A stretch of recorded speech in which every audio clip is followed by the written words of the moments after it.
Pack. I'm a rising senior at the Hedgeray School, and my project is making my own GPS navigation system. So the reason why I picked this project was because I have a decent amount of experience with computer science. I've been taking computer science classes at school since my sophomore year, but I haven't really worked with any hardware or electrical stuff, so I thought understanding how a GPS works was a good segue to sort of understanding how to integrate hardware with software to make something that can actually be used. So my project itself has basically four basic parts. The battery pack, which provides the power to the GPS module that actually receives GPS signals from satellites flying around. An Arduino, which I hope you guys all know by now, and an LCD display screen that shows the actual navigation system. And that's a quick demo. I'll just show you now.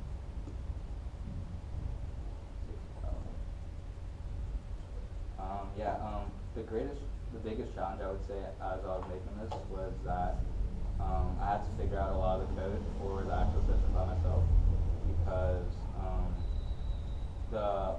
on the project book they had a link to the instruction on how to actually make the system, but the code that he used, because he's from the Netherlands, so he hard coded a lot of stuff that made boundaries only for that area, and the only hint that he gave to helping me make my own stuff was that I'm gonna have to change some things.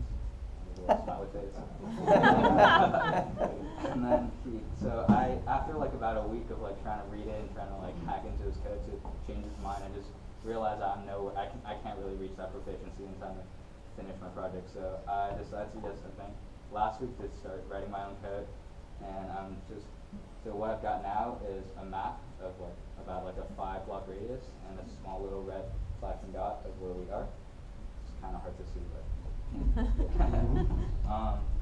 So yeah, in terms of future modifications, I'd say I'd want to make sort of a case for this, so it look like an actual cohesive device, as well as adding more maps, because right now this map is the only map I can cover, so it'll only be helpful if you're lost in these couple blocks. And but in terms of reflections of the actual process of actually making the project and my experience with BlueStamp, I'd say, I describe it as turbulent, but overall rewarding, because a lot of the problems were unique, and I couldn't really ask anyone else for help because they didn't really know how to read Netherlands code, but and I couldn't really Google it because I didn't know how to speak that language. But after I figured out my own, it was really rewarding to know that I didn't really rely on anyone that much, and I made it all by myself. So even if it was challenging, I thought it was really rewarding at the end to know that I made it by myself.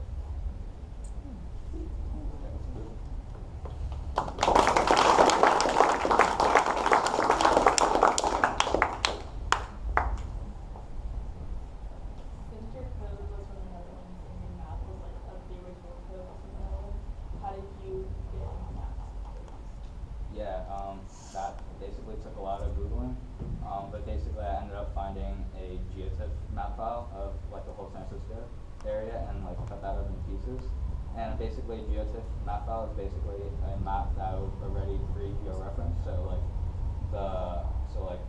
The 4 sides of the map is already assigned coordinates. So this top of the map is given a certain latitudinal line. And it's so that's the boundary, and then I cut that up into smaller pieces that could fit on my screen. So my code would calculate if you're within this area based on what the GPS tells you, then you pull up this certain map, and then after you calculate sort of the range of how close you are to each edge, you print a little dot to indicate where you are.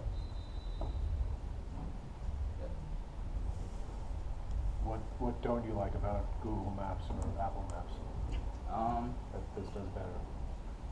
Well, I don't know. I'm not really sure. I think they did a better job about helping you out. But I just want it. The reason why I picked this project was just because I wanted to figure out how to do work with hardware by myself. It wasn't really I wanted to make something better. More of I want to get involved in what everyone else is doing, and I want to actually figure out things on my own and see how I can do it.